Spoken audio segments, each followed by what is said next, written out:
안녕하십니까.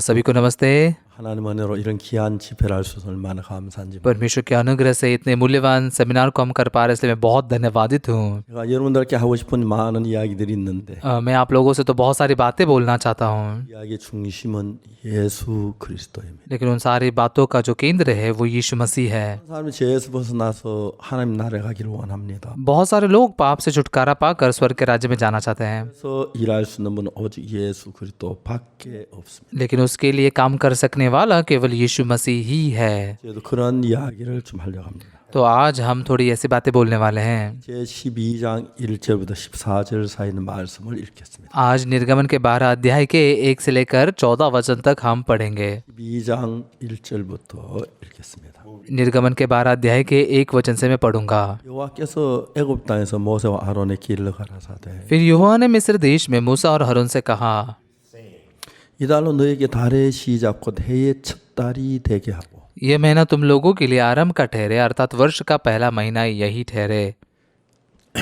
너희는 이스라엘 회중의 고하에 이르라 이달 열흘에 너희 매인이 어린 양을 취할지니 각 가족들 그 식구를 어린 양을 취하되 Israel की सारी मंडली से इस प्रकार कहो, इसी महीने के 10वें दिन को तुम अपने अपने पितरों के घरानों के अनुसार घराने के पीछे एक एक मेमना ले रखो। 그 어린 양에 대하여 식구가 너무 적으면 그 집에 이웃과 함께 인수를 따라 하나를 취하며 각 사람 식량을 따라 너희 어린 양을 계산할 것이며 और यदि किसी के घराने में एक मेमने के खाने के लिए मनुष्य कम हो तो वह अपने सबसे निकट रहने वाले पड़ोसी के साथ प्राणियों की गिनती के अनुसार एक मेमना ले रखे, और तुम हर एक के खाने के अनुसार मेमने का हिसाब करना।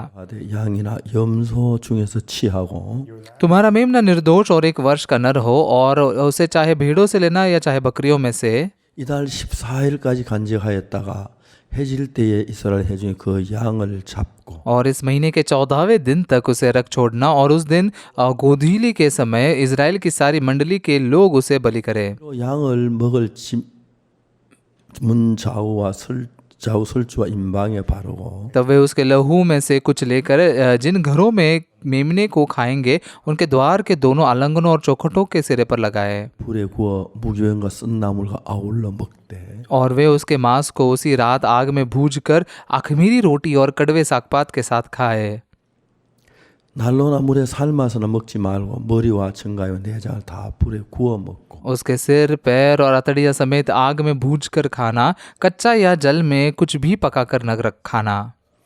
아침까지 남겨두지 말며 아침에 남은 것은 곧 소화 और उसमें से कुछ भी सवेरे तक न रख देना, और यदि कुछ सवेरे तक रह भी जाए तो उसे आग में जला देना। 너희는 그것을 이렇게 먹을지니 허리에 띠를 띠고 발에 신을 신고 손에 지팡이를 잡고 급히 먹으라 이것이 여호와의 और उसके खाने की यह विधि है, कमर बांधे, पाँव में जूती पहने और हाथ में लाठी लिए उसे फुर्ती से खाना, वह तो यहोवा का पर्व होगा। 내가 그 밤에 애굽 땅에 두루다니며 사람과 짐승을 물어나고 애굽 나라 가운데 처음 난 것을 다 치고 애굽 모든 신들에게 벌을 내리라 나는 여호와로라.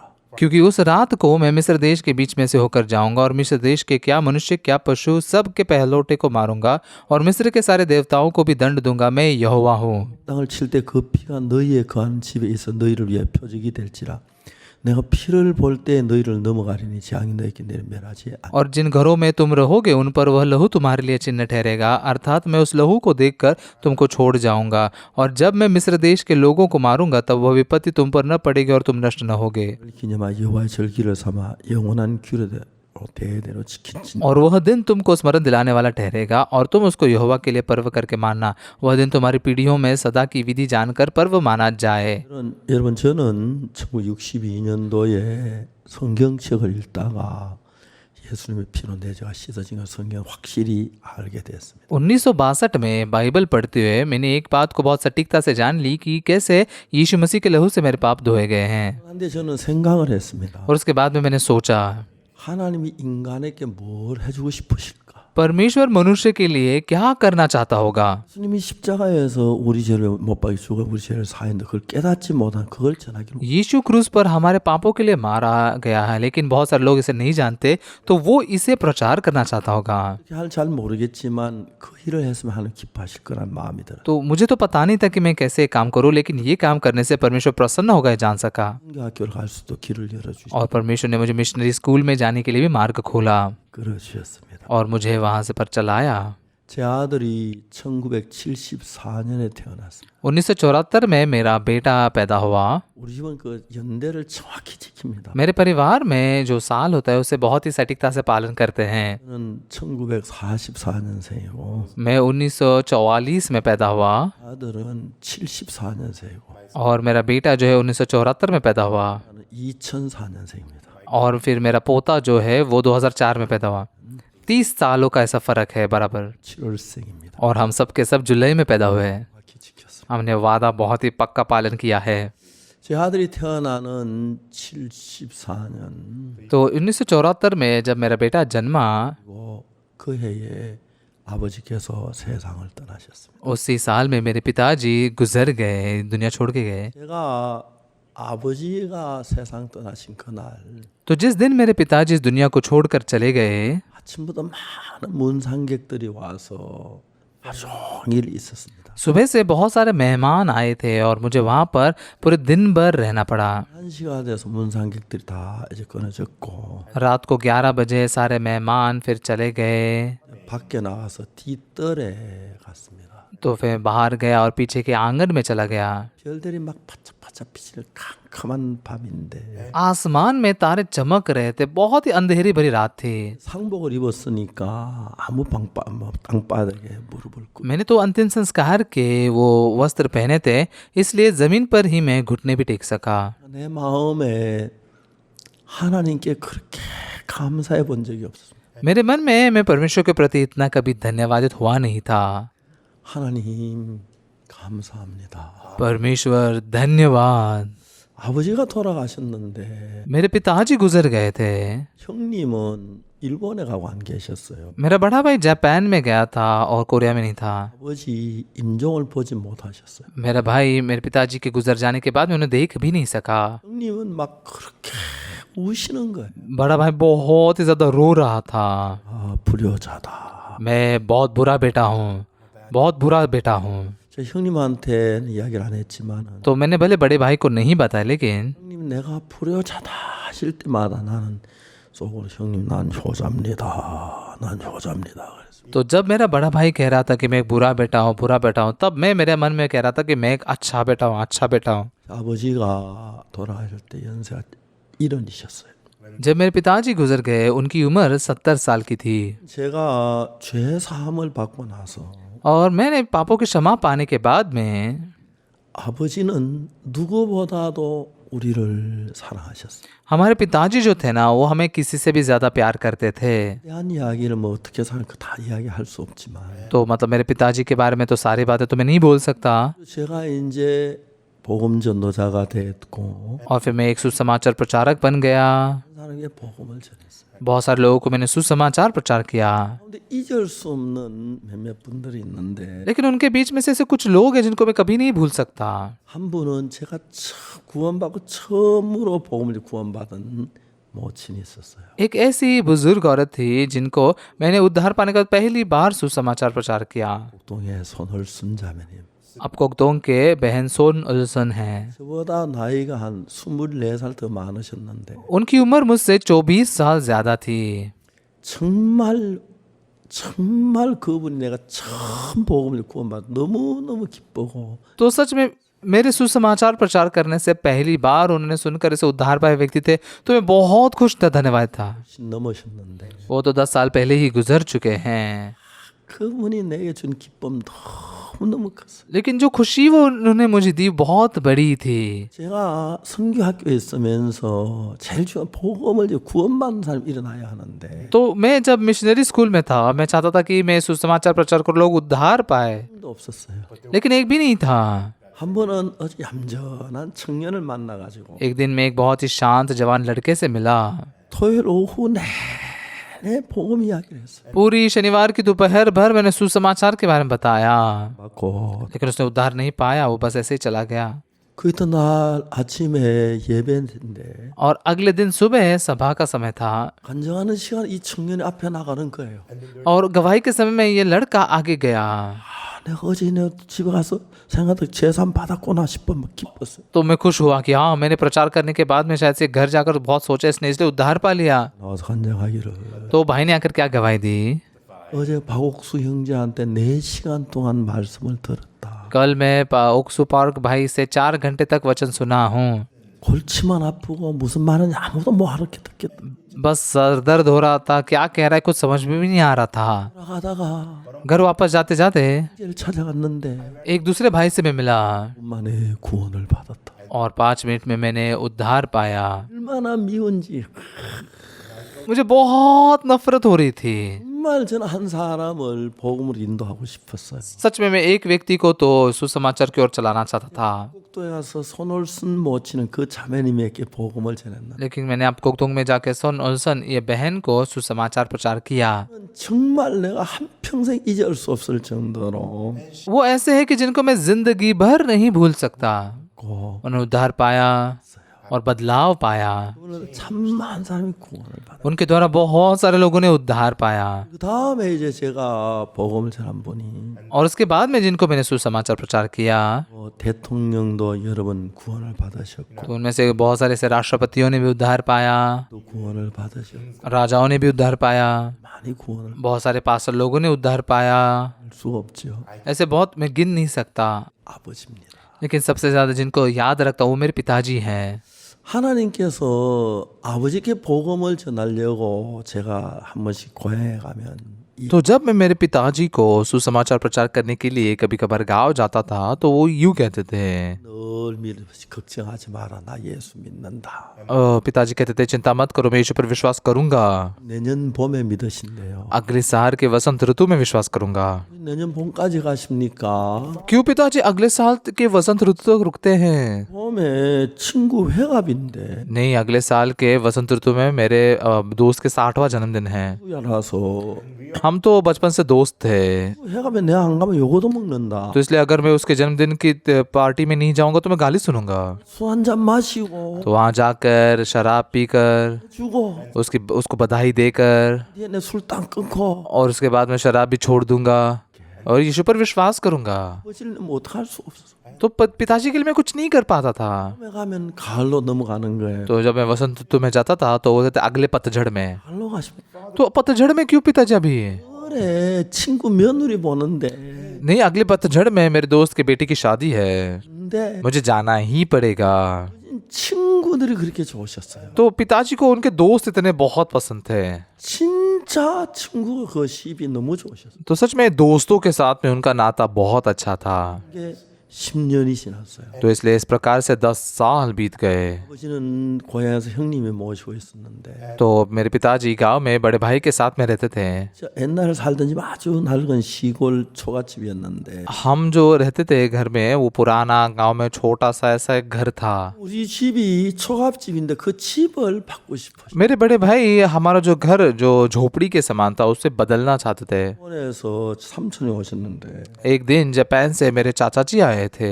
삼촌은 일본 히로시마 육기촌 하는데 토건업을 해서 돈을 잘 벌어요. तो मेरे जो चाचा थे वो जापान में हिरोशिमा में सिविल इंजीनियरिंग का काम करते थे और बहुत पैसे कमाते थे। 이 삼촌 내가 집을 지으려고 하는데 तो एक दिन मेरे बड़े भाई ने कहा, चाचा जी मैं घर बांधना चाहता हूँ, 좀 도와주시면 안 되겠습니까? क्या आप मेरी थोड़ी मदद नहीं कर सकते हैं?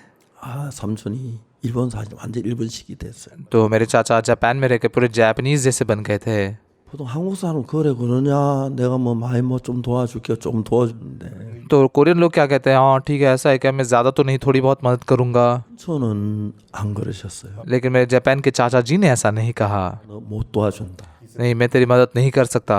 딱 잡았대. बहुत ही सख्ती से उन्होंने काट दिया 다가 और मैं सुन रहा था बगल में, 얼마나 섭섭할까 생각. तो मतलब भाई को कितना बुरा लगा होगा ऐसा मैं सोच रहा था। 삼촌이 이야기를 하셨어요. लेकिन चाचा जी ने कहा, 그 대신에 लेकिन उसके जगह 회사에 와서 일을 해라. तुम हमारी कंपनी में आकर काम करो, 월급 줄게. मैं तुम्हें तनख्वाह दूंगा। 그러면서 내가 그래 넌 조카니까 내가 잠재워주고 밥 तो उन्होंने कहा कि तू मेरा भतीजा है इसलिए मैं तुझे सोने की जगह दूंगा, खाने के लिए खाना दूंगा। 일본이 임금이 한국의 10배였어요. तब जापान में जो कमाई थी वो 10 गुना ज्यादा थी कोरिया के मुकाबले। 6월 동안 일하면 तो अगर 6 महीने के लिए काम करते थे तो 지을 만한 돈이 되는 거예요. घर बांधने लायक पैसे मिल जाते थे। 일본 가시기로 했어요. तो इसलिए मेरे भाई ने जापान जाने के लिए तय किया। 일본 가시면서 그냥 가신 게 아니고 तो जब वो जापान में गए तो ऐसे ही नहीं गए, 의논했어요. उन्होंने मुझसे मेरे साथ चर्चा की। 일본 가 있는 동안에 जब मैं जापान में जा रहा हूँ 아버지를 좀 모시면 어떡해. तो तब तक तू पिताजी को अपने पास में रखना।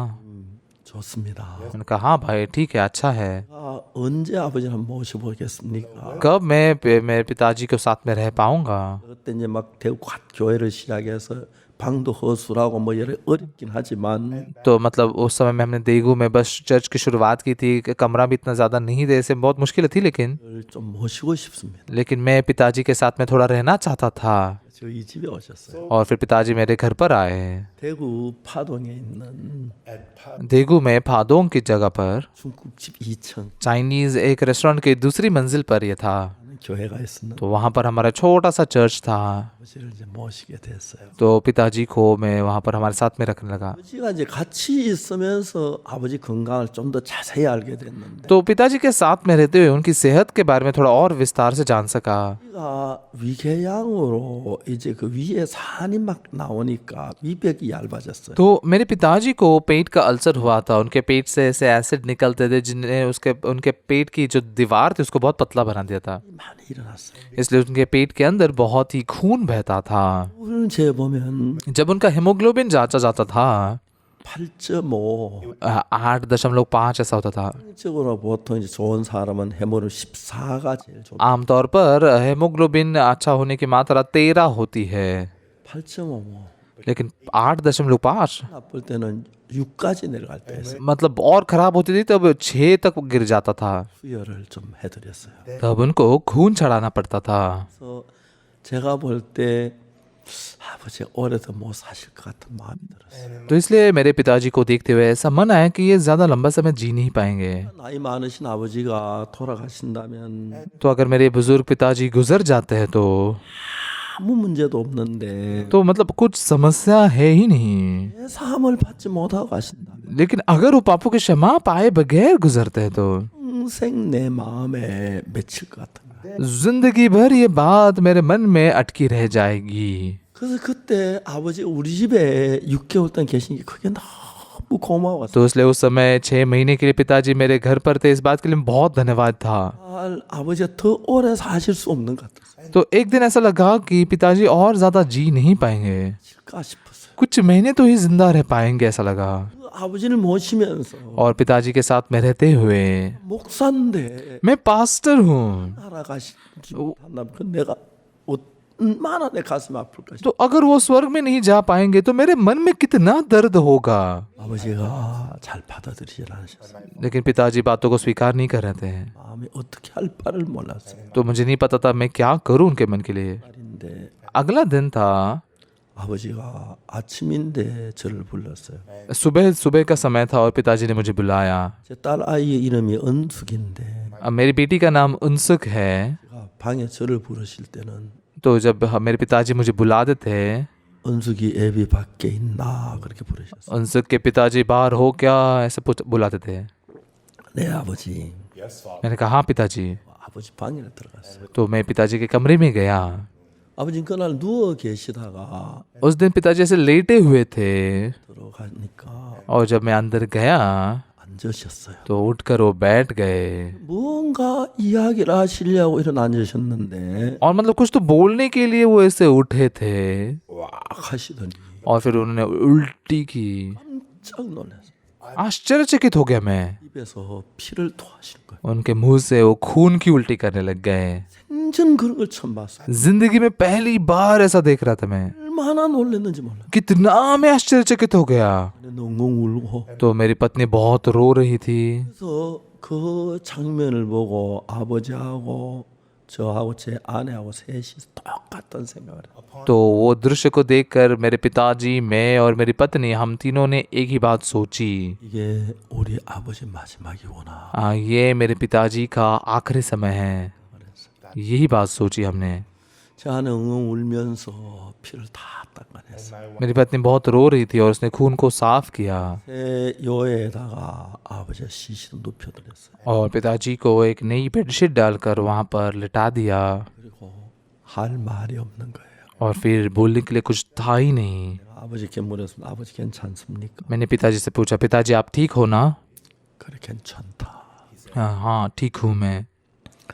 제가 이야기를 했어요. तो मैंने उनसे कहा, 아버지 형님도 안 계시고 한 अब पिताजी बड़े भाई भी यहाँ पर नहीं हैं। 일에 아버지가 돌아가시면 अगर पिताजी आप गुजर जाते हैं तो 우리 아버지 생각이 날 때 जब हमें आपकी याद आएगी पिताजी, 아버지 목소리라도 듣고 싶어서 कम से कम आपकी ऐसी आवाज़ तो सुनना चाहेंगे। 옴기 장치를 했습니다. तो पिताजी मेरे पास में ये टेप रिकॉर्डर है, 이 저희들이 하고 싶은 얘기를 하시면 तो अगर आप जो हमसे बोलना चाहते हो बोलेंगे तो 아버지 돌아가신 뒤에 आपके गुजर जाने के बाद 산 날이나 आपके यादगार उस दिन में या जब भी हम सबको आपकी याद आएगी, 목소리를 듣고 싶어요. हम परिवार वाले इकट्ठा होकर आपकी आवाज़ सुनना चाहेंगे। 그러니까 아버지가 하고 싶은 이야기 하시면 तो पिताजी जो आप बोलना चाहते हैं अगर आप बोलेंगे तो 목을 할 테니까 मैं उसको रिकॉर्ड करके रखूँगा। 않으시면 저들에게 하고 싶은 얘기 말씀해 तो 주세요. इसलिए अगर आप ठीक हो तो आप जो चाहते हो वो हमसे बोल सकते हैं। 아버지는 누우셔서 하늘 보고 누우셔서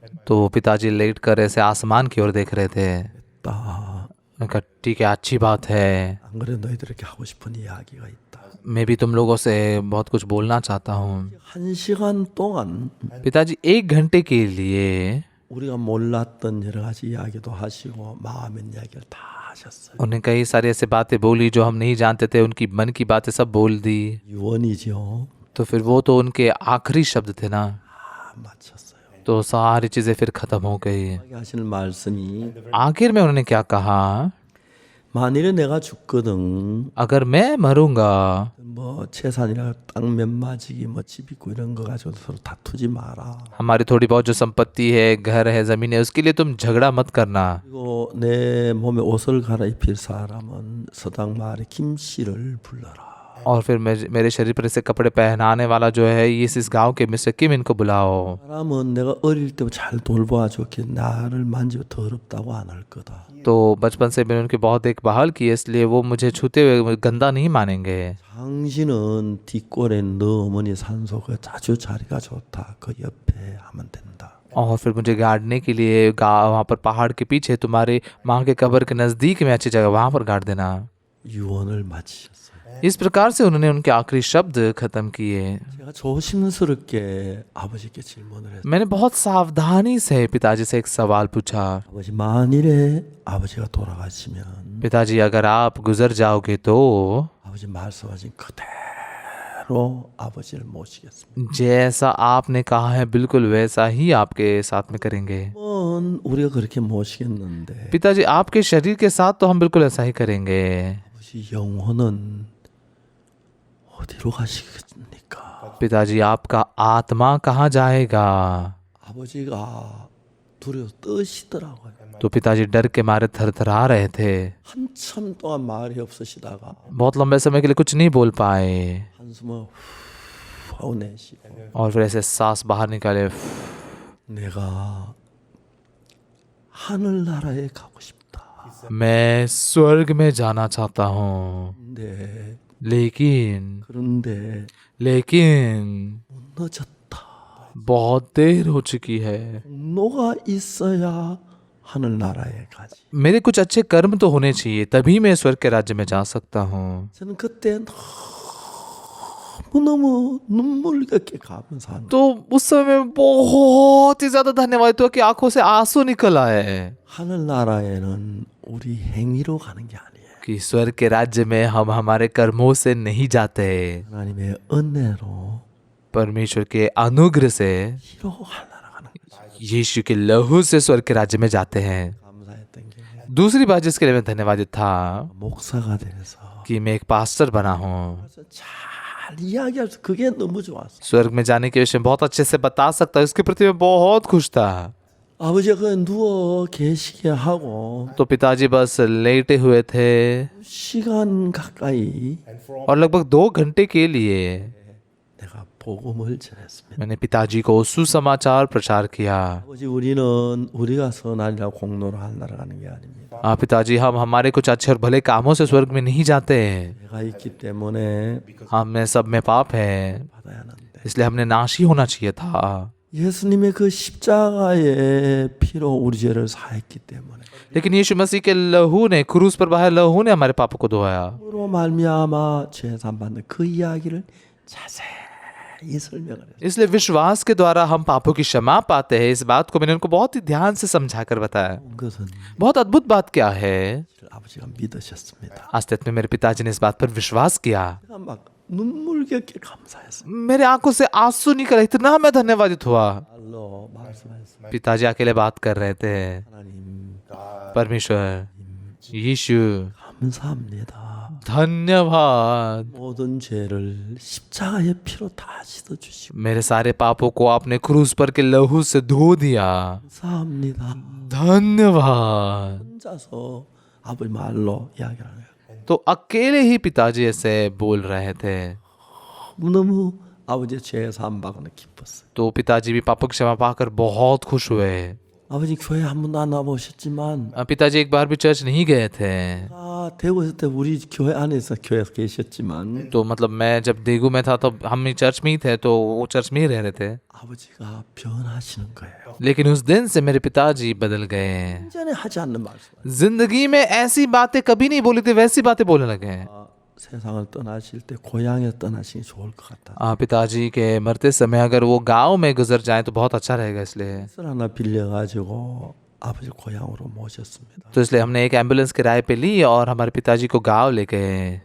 그 있던 아침에 주무시고 일어나셔서 अगले दिन सुबह जैसे वो सोकर उठे, 아버지가 말씀하셨어요. पिताजी ने कहा, 야, 어제 그 앰뷸런스인가 뭔가 और कल वो जो क्या वो एम्बुलेंस जो थी, 내가 그 타고 너무 편안하게 왔다. उसमें बैठकर जब मैं आया बहुत आराम से आया हूँ। 왜 안 좋아서 불편할 것 같았는데 मुझे लगा मैं बीमार हूँ, मुझे तकलीफ होगी, 꽤 평안히 왔다. लेकिन बहुत ही अच्छे से शांति से आया। 하나님이 감사하다. मैं परमेश्वर के प्रति बहुत धन्यवादित हूँ। 날 위해 찬송을 좀 불러줄래? तुम मेरे लिए कुछ स्तुति के गीत गा सकते हो? 아버지가 그렇게 하시는 꿈에도 몰랐어요. पिताजी ऐसा कहेंगे मैंने सपने में भी नहीं सोचा था। 완전히 구원받은 새 사람 된 거예요. पिताजी उद्धार पाने के बाद पूरे नए व्यक्ति बन गए। 막 눈물을 흘리면서 감사의 찬송을 불렀어요. तो हम भी आंसू बहाते हुए धन्यवादिता के स्तुति के गीत गा रहे थे। 마친 뒤에 और सुबह नाश्ता करने के बाद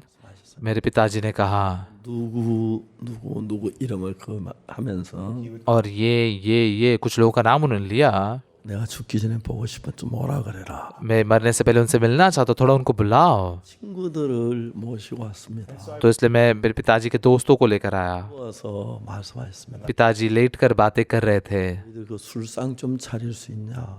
क्या तुम थोड़ा शराब पीने के लगा सकते हो? तो इसलिए शराब के लिए टेबल लगाया। 애들 한잔 하게. तुम भी एक गिलास पी लो, 이제 가네. मैं अभी जा रहा हूँ। 나는 우리 둘째 은숙이 애비 믿는 예수님 믿고 मैं उस यीशु पर विश्वास करता हूँ जिसमें मेरे छोटा बेटा अंसक का पिता विश्वास करता है, और मैं स्वर्ग में जा रहा हूँ। 내가 가 좋은 자리를 많이 맡아 놓을 테니까 मैं जाकर अच्छी अच्छी जगह सब पकड़ के रखता हूँ तुम्हारे लिए। 우리는 이 선산 땅에서 태어나서 여기서 한평생 살았는데 हम तो यही संसार में पैदा हुए, जिंदगी भर यहीं रहे हैं, 우리가 자녀를 지는데 얼마나 우리가 좋고 재미가 있었나. तो हम अब तक कितने मजे में और आनंद से जिए हैं। 다음 세상에 가서 그렇게 하자. तो दूसरी दुनिया में जाकर भी हम ऐसा ही करेंगे। 둘째 은숙이 애비 믿는 예수님 믿고 하늘나라 간다. तो मैं भी वो अंसक के पिता, मेरा बेटा जो है वो जिस यीशु पर विश्वास करता है उस पर विश्वास कर मैं स्वर्ग में जा रहा हूँ। 믿고 하늘나라에서 만나자. तुम भी उसी यीशु पर विश्वास करो, फिर हम स्वर्ग में मिलेंगे। 그리고 한 사람 우리 친척 오는 사람마다 예수 믿으라고 권하고 और हर कोई व्यक्ति, हमारे रिश्तेदार जब मिलने के लिए आते थे कहते थे कि यीशु पर विश्वास करो, 잠이 들으셨어요. और शाम को वो सो गए। 이따 아침에 코를 골면서 주무시다가 तो अगले दिन सुबह वो ऐसे खर्राटे मारते सो रहे थे, 네, 숨을 거두셨어요. और फिर सुबह ही उनकी सांस रुक गई। 전 막 우리 아버지가 하늘나라 가겠다. तो मैंने सोचा मेरे पिताजी स्वर्ग में जाएंगे। 그래서 나는 불효자다. 불효다. बड़े बड़े भाई आकर हमेशा कहते मैं बुरा बेटा हूँ, बुरा बेटा हूँ। इतना वो दुखी हुए हैं। 저는 나는 लेक, 효자다. लेकिन मैं कह रहा था मैं एक अच्छा बेटा हूँ, अच्छा बेटा हूँ। पिताजी क्योंकि स्वर्ग में गए ना। 돈 가신 일이 있어서 내가 पिता 모실 수 있었고 बड़े भाई को जापान में जाना पड़ा, 너무 감사해. इसलिए पिताजी मेरे साथ में रहते और तभी उसके दौरान उस स्वर्ग में जा सके, से धन्यवादित हूँ। 아버지 돌아 난한 달 동안은 और पिताजी के गुजर जाने के 1 महीने बाद तक 까먹으면 아버지가 꿈에 보이는 거예요. जब मैं आंखें बंद करता था पिताजी सपने में दिखते थे।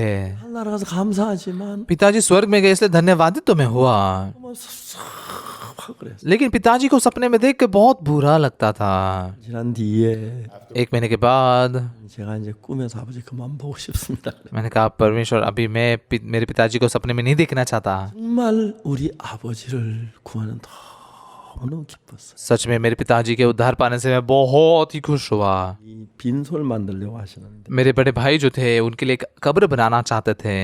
아버지 예수 믿고 구원받았으니까 안 해도 됩니다.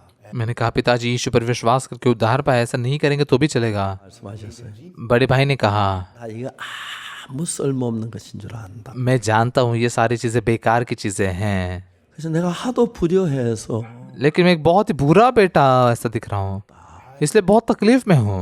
이거라도 하면 좀 덜 할까 싶을 때 나 아무 소리 하지 마라. तो कम से कम ये तो करके थोड़ा कम दिखूंगा, इसलिए कुछ में बोलना मत मुझे। 한 달에 2번씩 아침에 일어나서 빈소에 고걸하시고 슬퍼하셨어요. तो मेरे बड़े भाई जो थे महीने में 2 बार सुबह उठकर उस कब्र पर जाकर रोते थे। 그래서 너무너무 기뻤습니다. मैं मेरे पिताजी स्वर्ग के राज्य में गए थे इसलिए बहुत धन्यवादित था। 가족들이 다 구원을 받고 और फिर मेरे सारे परिवार वालों ने उद्धार पाया।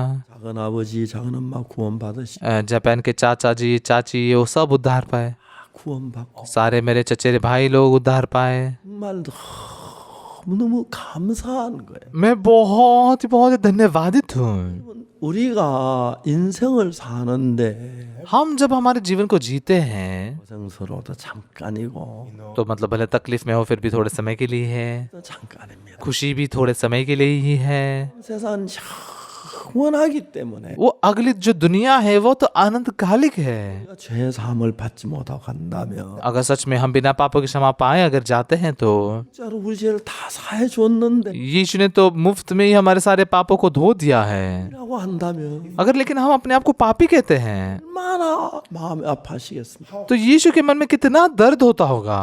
죄 사함을 받아야 합니다. तो इसलिए हमने पापों की क्षमा पानी जरूरी है। 사함을 받는 이 이야기가 तो पापों की क्षमा पाने की ये जो कहानी है 성경 전체가 다 그 이야기예요. ये पूरा बाइबल जो है ना इसी के बारे में बताती है। 방법으로 저런 방법으로 했어요.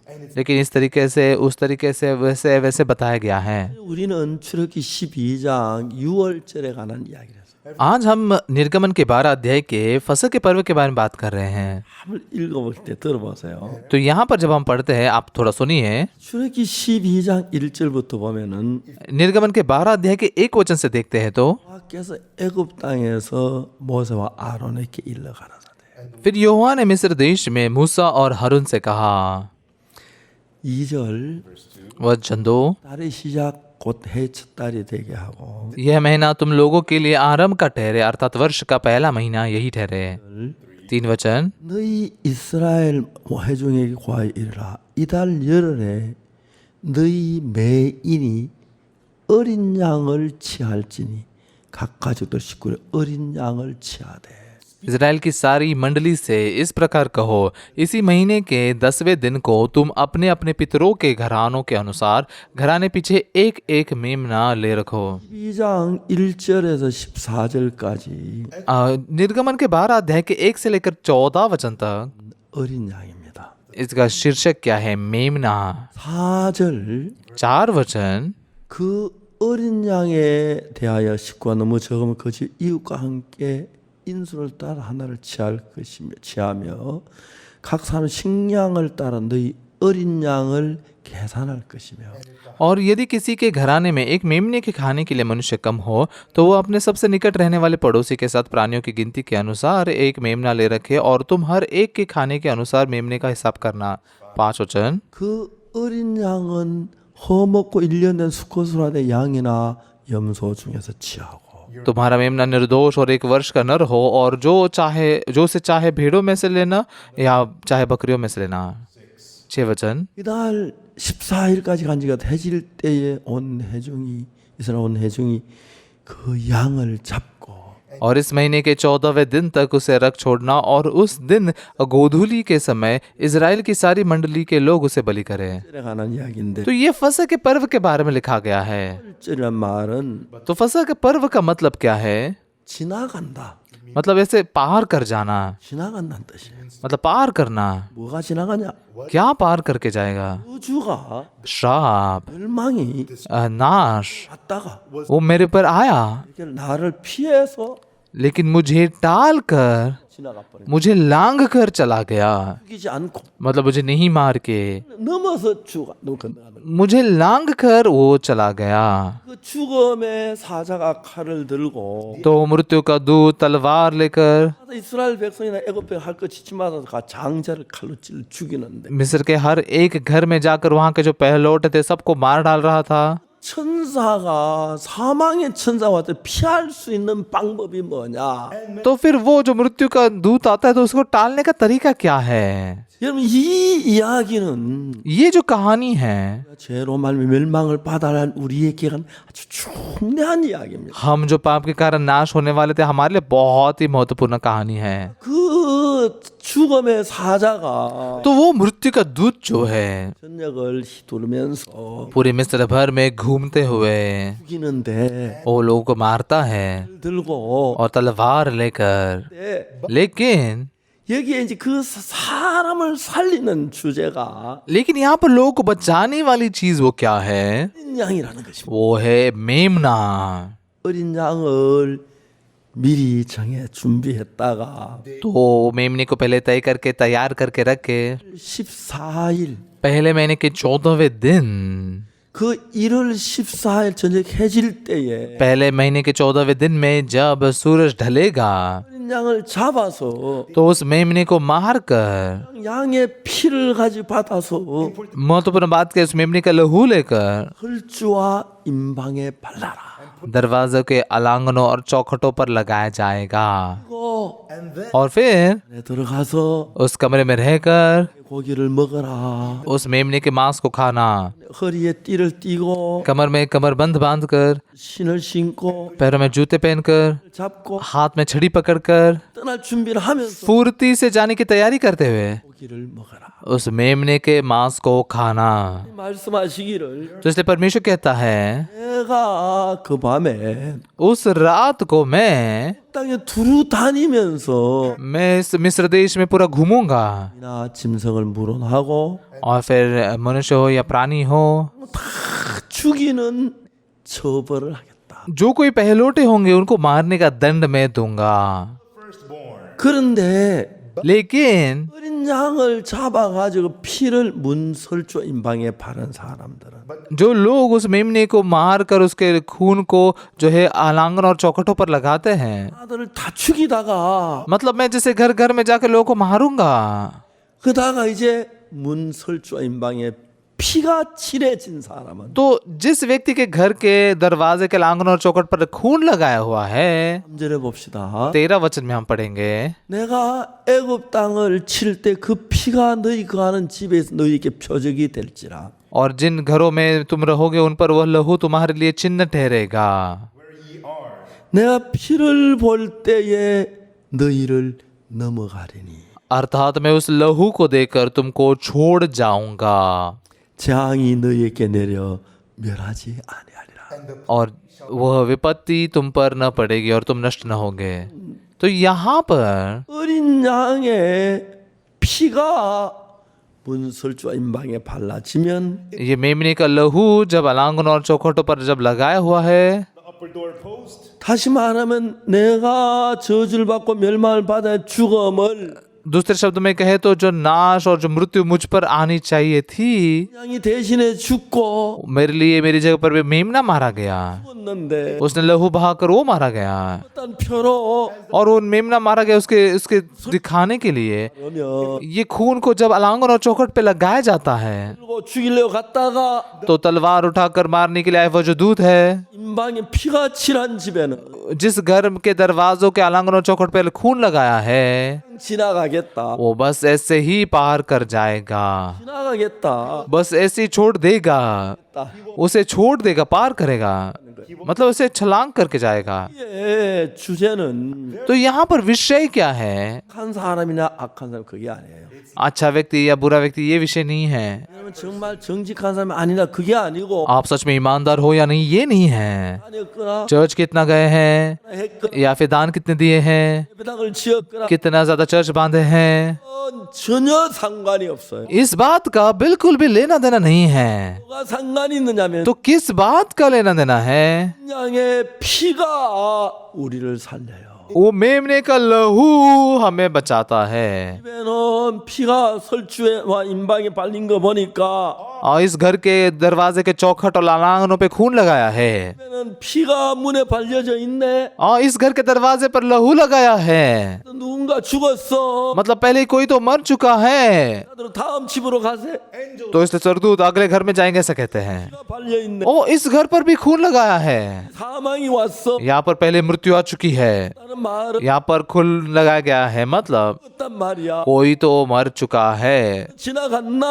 और कोई दूत यहाँ आया है, मृत्यु आई है यहाँ पर, 가자. तो अगले घर में जाता हूँ। 애굽에 있는 모든 집을 다니면서 मिस्र देश के हर एक घर में जाते हुए 천사 칼을 가지고 장자를 죽이는 무서운 심판이 내린다. तो स्वर्गदूत तलवार से पहलोटों के मारने का एक बहुत ही डरावनी न्याय का दिन है वो। 문 설주와 임방에 바른 그 피를 보고 लेकिन उस लहू को देखकर जो दरवाजों के लांगन और चौखट पर लगाया हुआ है, 뽑았다가 तो वो स्वर्गदूत ऐसे तलवार निकालेगा और फिर अंदर रखेगा 집으로 건너. और अगले घर पर चला जाएगा। 그것이 이제 유월절 건너간다. 패소반. तो फसह का पर्व है, मतलब छलांग लगाना, पार करके जाना। 여러분 우리가 하늘나라 가는 것은 तो हमारा स्वर्ग के राज्य में जाना 해서 가는 게 아니에요. हम भले काम करके नहीं जाते। 잘못된 종교는 तो आज जो गलत धर्म क्या है, 난 일을 강조해서 हमें अच्छे कामों की मांग करके, 도와주고 दूसरों की मदद करके, 하고 ज्यादा प्रार्थना करके, 하고 चर्च में बहुत काम करके और दान देके, ये करके, वो करके, 하늘나라 가고 ऐसा करने से स्वर्ग में जा सकते हैं। 죄를 짓고 거짓말하고 도둑질하고 막 그런 사람들은 멸망 간다. उल्टा जो पाप करते हैं, चोरी करते हैं, झूठ बोलते हैं, ऐसे लोग पक्का नाश होंगे। 대부분의 사람들 이런 관념을 가지고 있어요. ज्यादातर लोगों के पास में इसी प्रकार की विचारधारणा है। 여러분 오늘 참 많은 교회가 तो इसलिए आज बहुत सारे कलीसिया है, 기도를 하면 जब हम प्रार्थना करते हैं, पश्चाताप करते हैं, दान देते हैं 그러면 या फिर मेहनत से विश्वास करेंगे, तो अगर कुछ बेहतर करेंगे तो ही स्वर्ग में जा सकते हैं, ऐसा कहते हैं। ऐसा नहीं है। बाइबल कहती है 우리가 뭘 해서 하늘나라 가는 게 아니라 हम कुछ करके स्वर्ग के राज्य में नहीं जाते, 가는데 अनुग्रह से जाते हैं। 내가 कौन सा अनुग्रह? 예수님이 우리가 받아야 할 죄를 다 벌받고 हमारे सारे पापों का दंड जो हमें मिलना चाहिए तो यीशु ने ले लिया। 자에 흘린 그 피를 보고 क्रूस पर बहाए उस लहू को देखकर, 저 피는 예수님이 죽은 피네. ये लहू तो यीशु के मृत्यु का लहू है। 내 모든 죄벌을 다 벌받고 피를 흘리고 죽었네. मनुष्य पर जो सारा पाप का दंड आना चाहिए तो यीशु ने अपने ऊपर लिया, वो मारा गया 이미 끝이 났네. और मनुष्य का न्याय उसके ऊपर खत्म किया गया। 믿음으로 마음에 받아들이면 इसे विश्वास से अगर हम मन में स्वीकार करते हैं 그러면 여러분 하나님은 우리를 멸망치 않고 지나간다. 저주를 받지 않고 지나간다.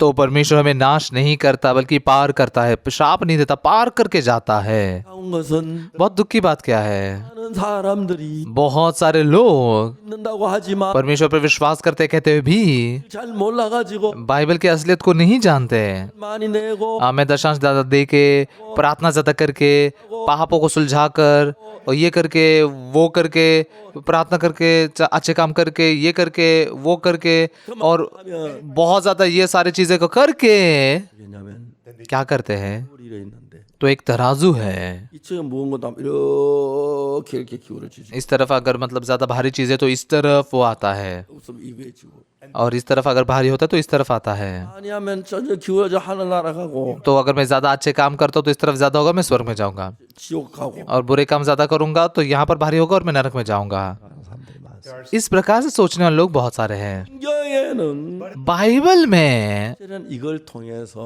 फसह के पर्व के इसके द्वारा 앞으로 어떤 사람이 죄 사함 어떤 사람 하나라 그걸 얘기하는 거예요. यहाँ पर बताया गया कि आगे किस प्रकार का व्यक्ति पापों की क्षमा पाएगा और स्वर्ग में जाएगा। 이 말은 무슨 얘기냐면은 तो इन सारी बातों का मतलब क्या है?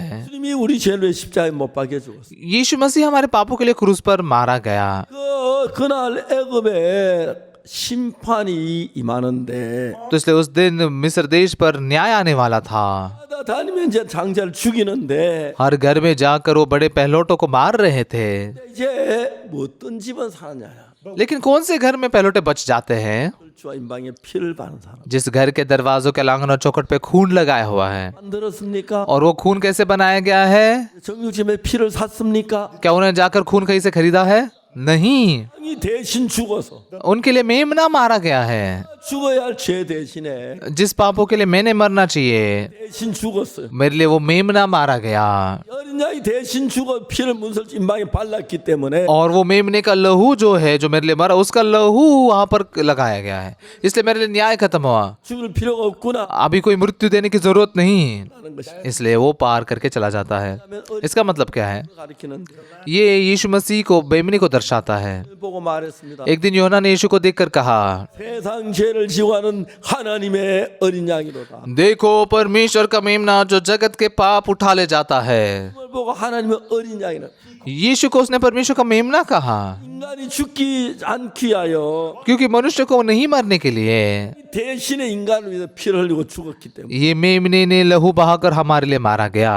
그 피가 문설주 임방에 발린 사람들 और फिर जिन लोगों ने उस लहू को उनके दरवाजे के आंगन और चौखट पे लगाया है, 내려왔다가 जब 건너가 버린 거예요. जब नाश का दूत आया तो वो बस ऐसे ही पार करके गया।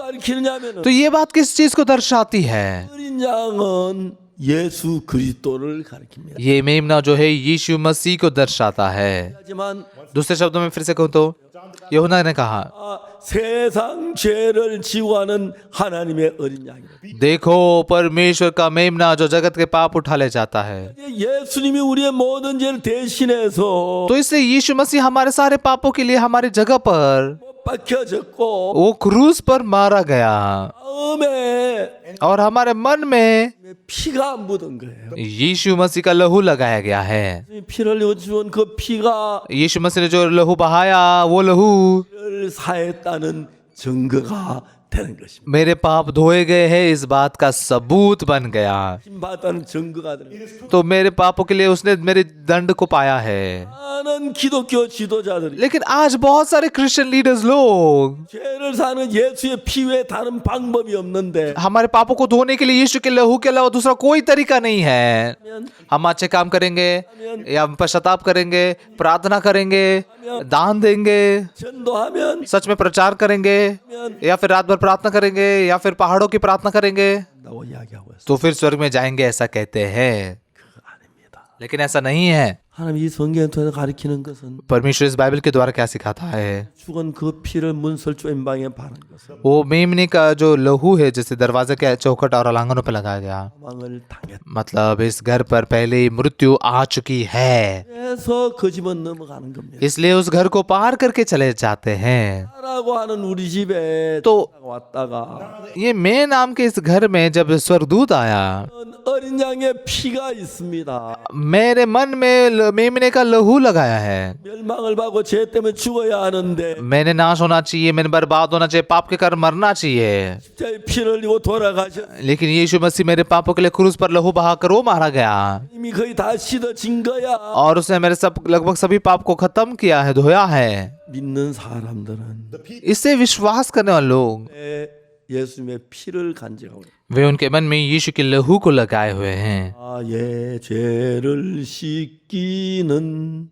예수의 피밖에 없네. मेरे पापों को धोने वाला यीशु का ही लहू है। 표 왜 우리 죄를 씻었습니까? यीशु के लहू ने क्यों हमारे पापों को धोया है? 주님의 피는 यीशु का लहू 못 박혀 죽으심 흘린 겁니다. वो उसने क्रूस पर मरकर उसने बहाया हुआ लहू है। 이게 죽으신 것 यीशु मसीह क्रूस पर मारा गया, 받아야 할 모든 죄의 벌을 받고 십자가에 못 박혔습니다. हमने जो सारे पाप का दंड पाना चाहिए था वो सारा दंड उसने पाकर वो क्रूस पर मारा गया। 받고 इसलिए हमारे पाप खत्म हुए, 아니 끝나 न्याय खत्म हुआ, 저주가 끝이 났어요. शाप खत्म हो गया। 우리는 예수의 피를 바라봅니다. इसलिए हम यीशु के लहू की ओर देखते हैं। 죄를 많이 지었는데 मैंने बहुत ज्यादा पाप किया, 말했는데 झूठ भी बोला, 칠했는데 चोरी भी की। 예수 십자가의 피, वो यीशु का क्रूस पर का लहू, 내 죄를 대신해 십자가에 못 박히셔. उसको क्रूस पर यीशु मेरे पापों के लिए मेरी जगह पर मारा गया। 제 심판이 끝이 났어. वहां पर मेरे पाप का न्याय खत्म हुआ, 내 죄에 대한 저주가 끝이 났어. वहां पर मेरे पापों का श्राप खत्म हुआ। 죄는 다 해결이 십자가에 끝난 거야. अभी मेरे पाप सारे सुलझाए गए हैं, क्रूस पर खत्म हुए हैं। 그걸 믿는 것입니다. इस बात पर विश्वास करना है। 타락한 종교는 लेकिन भ्रष्ट धर्म जो है 피가 아닌 वो यीशु के लहू से नहीं, 하고 बल्कि मैंने कुछ करके, ये करके, वो करके। 성경은 뭐라고 하냐면은 बाइबल क्या कहती है? 2장에서 इफिसियों के 2 अध्याय में 8 वचन में, 너희가 그 은혜를 인하여 믿음으로만 구원 얻었나. क्योंकि विश्वास के द्वारा अनुग्रह ही से तुम्हारा उद्धार हुआ है, 너희에게 난 것이 아니라 하나님에서. और यह तुम्हारी ओर से नहीं वरन परमेश्वर का दान है। 자 이제 우리는 뭘로 말미암아 구원 받습니까? तो हम किस चीज के द्वारा उद्धार पाते हैं? 은혜를 인하여 믿음으로 विश्वास के द्वारा अनुग्रह ही से। 값 없이 주는 거예요. अनुग्रह मतलब जो सेंत में मुफ्त में दी जाती है। 돈을 내지 않았어요. हमने पैसे नहीं भरे, 대가라도 받지 않았어요. हमने पापों के लिए कोई दंड नहीं दिया, 제 대가를 예수님 다 받았기 때문에 क्योंकि मेरे पापों का सारा दंड यीशु ने दिया। इसलिए 심판을 받으셨기 때문에 यीशु ने हमारे पापों का न्याय सहन किया, वो हमारे पापों के लिए मरा। 예수님은 우리 죄값 죽고 यीशु मसीह हमारे पापों की कीमत के लिए मारा गया, 이게는 은혜가 되는 것입니다. और हमारे लिए बस अनुग्रह ही है। 해야 할 일 다 우리 아무것도 하지 않아요. हमारे लिए सारे काम उसने पूरे किए, हमें कुछ नहीं करने के लिए बचा। लेकिन एक चीज हमने करनी है, 문설주와 임방에 दरवाजों के चौखट और लांगनों पर 칠해야 해요. लहू को लगाना जरूरी है। क्यों? 이미 사망이 지나갔습니다. कि इस घर में से मृत्यु पार करके गई है। 그 죄의 벌을 어린 양이 받았습니다. जो दंड, पापों का दंड मुझ पे आना चाहिए तो मेमने पर चला गया। 마음의 문에 तो मैंने भी मेरे मन के दरवाजे पर 져 있습니다. लहू लगाया हुआ है। 어떻게 마음의 문에 피를 칠해서 पास्टर कैसे अपने मन के दरवाजे को लहू लगाया?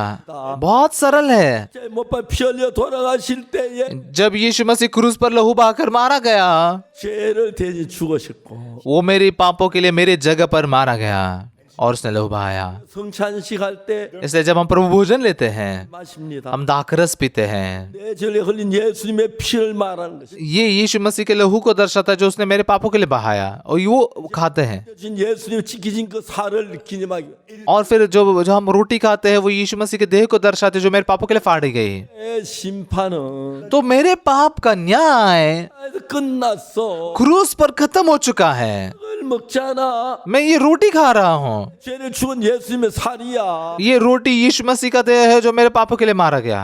मैं ये दाखरस पी रहा हूँ, 죄를 흘리신 예수님 피를 말하는 ये दाखरस यीशु मसीह के लहू को दर्शाता है जो मेरे पापों के लिए बहाया गया। 죽어야 할 죄는 जिस पापों के लिए मैंने मरना चाहिए था, 주님이 죽으시면서 वो मेमना, परमेश्वर का मेमना यीशु मारा गया, 내가 거기서 끝이 났어. और मेरे सारे पाप वहां पर खत्म हुए, अब और नहीं रहे। 없다고 하셨어. तो और उसने मुझे धर्मी कहा।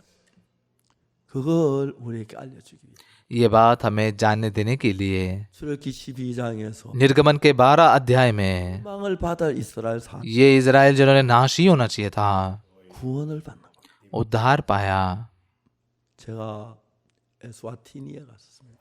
मैं एस्वाटिनी में गया था। 에스와티니에 저희 그 학생 둘이서 एस्वाटिनी में हमारे 2 विद्यार्थी जो थे वो गए थे। 음악 학교 학생들인데 ये म्यूजिक स्कूल की विद्यार्थिनी थी। 이 학생 음악을 너무 वो दो विद्यार्थिनी बहुत अच्छे से गीत गाते थे। 국립대학교에 졸업식이 있었어요. एक दिन एक नेशनल यूनिवर्सिटी का ग्रेजुएशन का दिन था, 야, 우리 그 국립대학교 졸업식 가서 노래 불러주자. तो उन्होंने सोचा कि चलो इस ग्रेजुएशन सेरेमनी जाते हैं, उनके लिए बधाई के लिए गीत गाएंगे। 이 여학생 둘이서 국립대학교를 갔어요. तो ये जो विद्यार्थिनियां थी ये उस यूनिवर्सिटी में गई। उन्होंने कहा नमस्ते, 이는 음악학교 학생들이에요. हम कोरिया के म्यूजिक स्कूल के विद्यार्थी हैं, 나라에 봉사하러 왔어요. हम यहाँ पर वॉलंटियर करने के लिए आए हैं, 봉사를 해요. हम म्यूजिक के द्वारा ऐसे सेवा करते हैं, 축하 음악을 해드리려고 해요. तो इसलिए आज बधाई देने वाले से गीत हम गाना चाहते हैं। 진행자가 안 된다는 거예요. लेकिन वहाँ के इंचार्ज ने कहा नहीं। 왜요? क्यों? 이는 국립대학이기 때문에 ये एक नेशनल यूनिवर्सिटी है, 꽝폐하께서 여기 오시게 됐다. आज हमारे राजा यहाँ पर आने वाले हैं। 에스와티는 왕국이에요. एस्वाटिनी एक राजा के राज्य के अधीन है। 어제 우리는 순서를 전부 짜가지고 국왕에게 드렸기 때문에 तो उन्होंने कहा कि कल हमने पूरा प्रोग्राम बनाकर राजा को दे दिया है, 이 프로그램은 아무도 못 바꾼다. कोई भी इस प्रोग्राम को बदल नहीं सकता, 너희들 노래하는 게 여기 프로그램 없기 때문에 할 수가 없다. और तुम्हारा गीत गाना इस प्रोग्राम में नहीं है इसलिए तुम नहीं कर सकते। 알았어요. मैंने कहा, ठीक है। 졸업식 구경만 하는 거. तो हम बस ग्रेजुएशन देख के चले जाते हैं। 다시 오더니 तो फिर वो व्यक्ति फिर से आया। 국왕이 아직 안 오셨는데 अब तक राजा नहीं आए हैं, 다 모였거든. लेकिन बाकी के सब लोग इकट्ठा हुए हैं। 노래 할래? तो फिर तुम थोड़ा गाना गाओगे? 좋아요. ठीक है। 몇 곡 할까요? कितने गाने गाए? 곡만 해라. 3 बस गाने गाओ। 그 여학생이 둘 나가 노래를 불렀어요. तो वो 2 लड़कियां अब आगे गई और वो गाना गाने लग गई। 보이죠? वो अब दिख सकते ना, वो उन्होंने गाना गाया। 첫째 노래를 반쯤 불렀을 때 जब पहला गाना उन्होंने आधा तक गाया था 오셨어요. तो राजा तभी आ गए, 국왕 자리에 앞에 앉아서 빨간 옷 입으신 국왕이신데 और फिर राजा ऐसे सामने बैठ गए जैसे वो लाल कपड़े पहने हुए राजा हैं।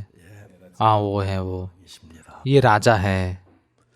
국왕의 노래를 듣고 다음에 और राजा ने गाना सुनने के बाद 졸업식 끝났습니다. ये ग्रेजुएशन सेरेमनी खत्म हो गया, 국왕 폐하께서 말씀하셨어요. और फिर राजा जी ने कहा 노래 부르는 학생들 좀 오라 그래. ये जो गीत गाने वाले जो लड़कियां थे ना, उनको थोड़ा बुला।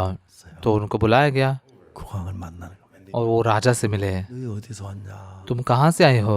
한국에서 왔어. और हम दक्षिण कोरिया से आए हैं। 노래를 잘하냐? तो कैसे हमारे देश के गाने इतने अच्छे से गाते हो? 왜요? नहीं, हम संगीत की पढ़ाई करते हैं। और इन बच्चों ने क्या कहा? 우리 음악학교 설립자 목사님이 हमारे म्यूजिक स्कूल की स्थापना करने वाले जो पास्टर हैं 에스와티니에 와요. वो 10 दिन के बाद में एस्वाटिनी में आ रहे हैं। 아, 그래. और सच में? 국왕이 비서실장 지시했어요. तो फिर राजा ने वहाँ के सेक्रेटरी से कहा, 오는 비행기 편을 알아라. पास्टर पार्क के आने के जो फ्लाइट है वो जान लो, 공항에 가서 모시고 와라. और फिर एयरपोर्ट पे जाकर उनको लेकर आइए। 그런데 तो मैं जब एयरपोर्ट पर पहुंचा, 청소년부 장관이 마중을 왔어요. जो युवा मंत्री थे वो मुझे पिकअप करने के लिए आए थे। 몰랐어요. मैं बहुत आश्चर्यचकित हुआ, 뭐 기빈실에 가서 다 정리하고 तो इसलिए मैं VIP रूम में गया और उन्होंने सारी चीज़ों की देखभाल की। 장관하고 국왕에게 갔어요. और फिर मैं युवा मंत्री के साथ मिलकर राजा के पास गया। 그 국왕을 만날 때는 तो हमेशा जब ये राजा से मिलते हैं, 시간을 물어봐야 돼요. मतलब समय पूछना चाहिए होता है, 40분, 40분이면 다 마치고 나와야 돼. क्योंकि अगर 40 मिनट का है तो 40 मिनट में ख़त्म करके आना चाहिए। 시간이 있잖아요. कितना समय मैंने पूछा, उन्होंने कहा 40 मिनट है। मैं ठीक है, मैं गया। 국왕폐하기 앞에 앉아 계시는데 राजा जी सामने बैठे हुए थे, 저 문 있는 데서까지 대본 하면 기어서 거기까지. तो सामने के फाटक से लेकर जहाँ राजा बैठे थे वहाँ पर लोगों को ऐसे घुटनों के बल जाना पड़ता था। 저도 이제 기려고 그러니까 तो मैं भी जैसे घुटनों पर जाने के लिए गया, 비서실장 목사님 외국인은 걸어서 가셔야 합니다. 규제. तो वहाँ पर सेक्रेटरी कह रहे थे कि हमारा नियम यह है कि विदेशी जो है चलते हुए जाने चाहिए। 국왕폐하고 이제 막 이야기가 됐어요. तो इसलिए हम जाकर राजा से मिले और उनसे बात की। 국왕폐하고 이제 이야기하는데 तो जैसे मैं राजा जी के साथ में बात कर रहा था 분이 지나서 और फिर 10 मिनट बीत गए, 이제 우리 박방우 목사 통역하고 तो पास्टर जोसेफ पार्क अनुवाद कर रहे थे 뭘 전했어요. और हमने सुसमाचार प्रचार किया। 딱 30분 전하니까 30 मिनट प्रचार करने के बाद 40분이 됐어요. 40 मिनट हो गए 이야기를 마쳤어요. और फिर मैंने बातें ख़त्म की 왕께서 और राजा जी ने कहा कि पास्टर 또 전해 주십시오. थोड़ा और प्रचार कीजिए। 너무 고마워. मैं बहुत धन्यवादित हुआ। 30분 동안 속죄에 대한 이야기 좀 약간 미비했는데 मतलब 30 मिनट में पापों की क्षमा के बारे में बताना थोड़ा सा मतलब कम था, 30분 더 और फिर से और 30 मिनट बात किए। 시간 동안 1 घंटा 말씀을 전했어요. मैंने वचन प्रचार किया। 국왕이 막 눈을 딱 뜨고 쳐다봐서 तो राजा तो ऐसे बड़ी आंखों से मुझे देख रहे थे और सुन रहे थे। 못 봤죠. मैं उनकी आंखों में नहीं देख पा रहा था, 딱 눈이 움직이냐 막 मतलब उनकी आंखें दूसरी कहीं देख ही नहीं रही थी। 끝났어. तो फिर ऐसे खत्म हो गया। 그래서 राजा ने 목사님 कहा कि पास्टर 한 번 더 말씀 전해주십시오. एक और बार वचन प्रचार कीजिए। 30분을 3번 말씀을 전해. तो 30 मिनट के लिए तीसरी बार मैंने वचन प्रचार किया। 제가 막 감격스러워. तो मेरा मन बहुत छू लिया गया। 말씀이 들어가는 거예요. और राजा जी के मन में वचन प्रवेश करने लगा। 오늘 받으셨어요. उन्होंने उद्धार पाया, 죄 सा함을 받으시고. पापों की क्षमा पाई। 그래서 제가 30분 3번 딱 끝나니까 तो 30 मिनट के लिए 3 बार प्रचार करने के बाद 고관께서 말씀을 하셨습니다. राजा जी बोले, 목사님, पास्टर 목사님은 참된 하나님의 종이십니다. पास्टर आप परमेश्वर के सच्चे दास हैं।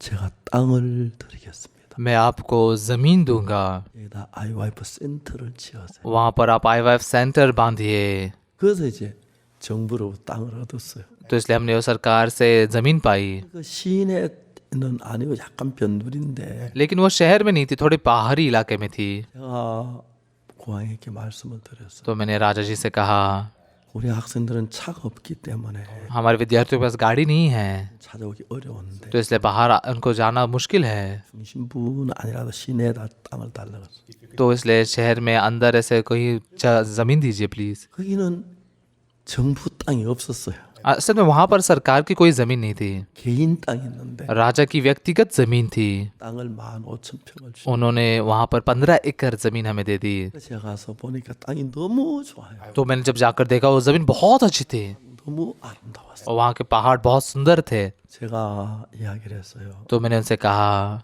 제가 그 진짜 전부 땅을 깎아가지고 센터를 지으려고 했는데 तो मैंने सोचा कि उस जमीन को पूरा से सपाट बनाकर वहाँ पर सेंटर बनाएंगे, 너무 좋아서 लेकिन वहाँ पर दृश्य बहुत ही अच्छा था। 그 나무를 깎기가 아깝다고 तो वहाँ पर के पेड़ बिल्कुल काटना ही नहीं चाहता था। 3만 평을 주시면 तो अगर आप 30 एकड़ जमीन हमें देते हैं, 경치를 그대로 살려놓고 तो वहाँ पर के सारे जो दृश्य झाड़ियाँ है वो सब ऐसे रखे 지켰다. और फिर उसके अनुसार हम बिल्डिंग बांधेंगे।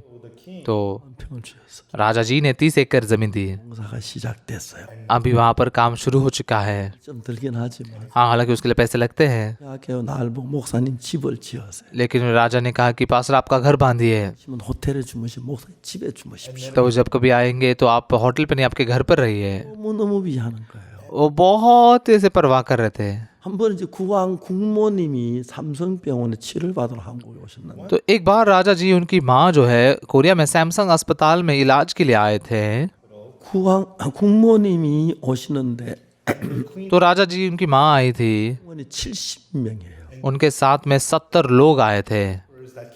호텔 하나 빌려가지고 तो उन्होंने एक होटल पे किराए पे लिया 무릎 꿇고 있고 और सभी लोग पैसेज पे से घुटनों पे थे 방 안에 계시고 और राजमाता वो कमरे के अंदर थी। 제가 이제 국왕폐하께서 저를 보고 तो राजा जी ने मुझे देखकर 부모님이 가 좀 도와달라고 그랬어요. उन्होंने कहा कि जाकर आप राजमाता की मदद कीजिए। 달라고 하니까 तो मैं जब जाने की कोशिश कर रहा था 막는 거예요. तो वहाँ के कर्मचारी मुझे रोक रहे थे। 그날은 어디 갔다 와가지고 तो उस दिन मैं कहीं जाकर आया था, 갔는데 बहुत देर से गया, 그래서 막 돌아가니까 그랬어요. मतलब विदेश में ऐसे ऐसे घूमते हुए ऐसा होता है ना। 쭉 가는데 लेकिन सारे काम खत्म करके मैं गया 공주님이 가는 걸 봤어요. और मैंने देखा कि राजकुमारी वहां से जा रही है। 공주님이 그때 아 나를 목사님 왔다. तो राजकुमारी को मैंने पुकारा तो उन्होंने मुझे पहचाना। 대사가 담당하더라고. तो वहां पर ये जो एक राजदूत इधर इंचार्ज थे, 그 대사를 좀 만나게 되었어요. तो मैंने कहा कि मुझे वो राजदूत से मिलने दीजिए। तो मैं मिला। 국왕폐하께서 तो राजा जी ने मुझसे 부모를 좀 돌봐드리라고 했다. ये कहा कि राजमाता की थोड़ी देखभाल करें, 만나야 한다. उनसे मुझे मिलना जरूरी है। 대사가 아무 소리 없지 그때부터 तो राजदूत ने कुछ भी नहीं कहा। तब से 복음도 전하고 मैंने राजमाता को सुसमाचार भी प्रचार किया। 국왕폐하고 참 좋은 관계를 가지고 तो इस प्रकार से वो राजा के साथ अच्छा रिश्ता बन सका। 제가 국왕폐하에게 얘기했어요. तो मैंने राजा जी से कहा, 우리 교회는 아주 전문적인 의사가 있어요. राजा जी हमारे चर्च में बहुत ही माहिर डॉक्टर्स हैं। 우리 전홍준 박사 내과 의사로 아주 세계적으로 유명한 분이고 और डॉक्टर झनोंगजो जो है इंटरनल मेडिसिन के लिए पूरी दुनिया भर में मशहूर है। 황효정 장로 한의학과의 세계적으로 유명. और एल्डर हान योंग जो ये ओरिएंटल मेडिसिन में बेहतरीन है। 그다음에 저 뭡니까 그 이성호 박사 और फिर डॉक्टर ईसंग हो, 앞니 빼고 박는데 세계 최고. मतलब वो आगे के दांतों को ऐसे ठोकने में बेहतर है, सबसे बेहतर है दुनिया में। 그 누굽니까 김소원 자매 और फिर किम सोन बहन, और वो गायनेकोलॉजिस्ट है। 의사 ऐसे 데리고 5 डॉक्टर लोगों को लेकर 하러 갔어요.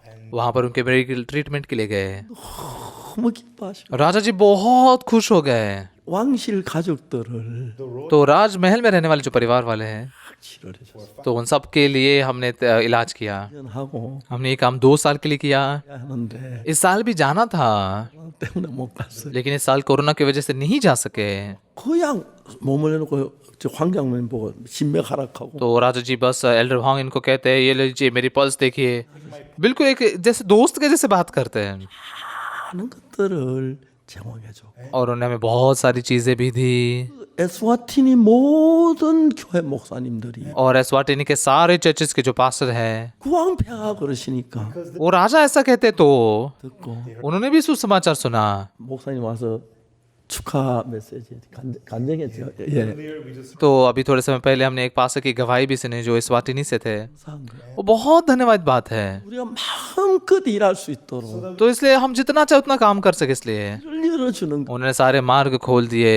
진짜 구왕패하께서 이 제사함의 말씀을 듣고 तो जैसे राजा जी ने पापों की क्षमा के वचनों को सुना, 하신 उनका मन बहुत छू लिया गया। 형들 한번 만나면 अगर एक बार राष्ट्रपतियों से मैं मिलता हूँ 이 시간이 40분이고 तो ज्यादा से ज्यादा 40 मिनट मिलते हैं, 짧은 시간이 20분인데 कम से कम 20 मिनट मिलते हैं। 제가 남미 갔을 때는 इस बार जब मैं साउथ अमेरिका गया, 대통령을 만났는데 4 देशों के मैं राष्ट्रपतियों से मिला, 가까이 लगभग 1 घंटे के लिए। 이야기하는 동안 मैं जैसे बात कर रहा था, वो सब 막그 मतलब 구원을 받으셨어요. समय देकर सब पूरा सुन रहे थे और उन सब ने उद्धार पाया। 그다음에 저 페르난도 루고 대통령 구원 받을 때 और फिर 놀라웠어요. जब फेर्नांडो लूगो राष्ट्रपति जी ने उद्धार पाया, मैं बहुत आश्चर्यचकित हुआ था। 대통령 बेनिन के याई बोई राष्ट्रपति, 받으셨어요. उन्होंने भी उद्धार पाया। 오시고 싶한다고 वो कोरिया में आना चाहते थे। 오시려고 हा니까 कोरिया में उनको ले आने के लिए जब हमने सोचा, 경호실에서 तो ब्लू हाउस के जो सिक्योरिटी ऑफिसर्स थे, 누가 내면 उन्होंने पूछा कि सिक्योरिटी का पैसा कौन भरेगा।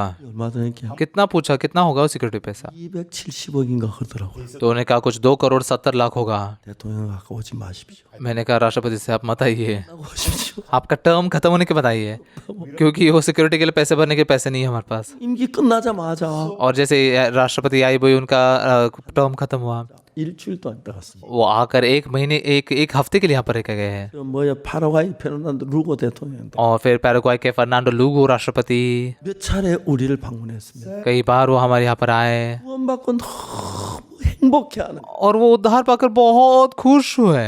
구원은 उद्धार 우리가 하는 게 아닙니다. हम नहीं करते, 구원자가 하는 겁니다. उद्धार करता है। 하면 अगर हम अस्पताल में जाते हैं, 치료하는 게 아닙니다. हम बीमारी को चंगा नहीं करते, डॉक्टर करता है। 구원에는 उद्धार में 구원자가 있고 उद्धार करता एक है 이 구원자가 있어. और उद्धार पाने वाला व्यक्ति है। 그러면 구원자는 उद्धार करता जो है 이제 십자가에 못 박히고 제 구원하신 예수님을 가리키고 वो हमारे पापों के लिए क्रूस पर मारा हुआ यीशु मसीह को दर्शाता है। 구원자가 아니라 हम उद्धार करता नहीं है, 받아야 할 बल्कि उद्धार पाना चाहिए ऐसे उद्धार पाने वाले लोग हैं। 받기 위해서 हमने उद्धार पाने के लिए, 구원받기 일을 하면 उद्धार पाने के लिए अगर हम काम करते हैं 구원자가 됩니다. तो हम उद्धारकर्ता बनते हैं। 구원자가 일을 해야 하고 तो इसलिए उद्धारकर्ता ने काम करना है। 피구원자이기 때문에 हम तो उद्धार पाने वाले लोग हैं। 그래서 일을 해서는 안 됩니다. उद्धार पाने के लिए हमने कुछ काम नहीं करना है, 하지 말아야 됩니다. हमने कुछ भी नहीं करना है। 주님이 하신 것을 बस यीशु ने की हुई चीज को 으로 받아들여야 합니다. विश्वास से स्वीकार करना है। 우리가 뭘 하면 तो इसलिए जब हम कुछ करते हैं 자 구원입니다. वो नकली उद्धार है। 구원은 सच्चा उद्धार क्या है? 사는 거 पापों की धोना, स्वर्ग में जाना, 모든 것을 예수님이 대신한 구원자 예수님이 하는 거예요. ये सारी चीजें यीशु मसीह हमारी जगह पर करते हैं, वो उद्धार करता है।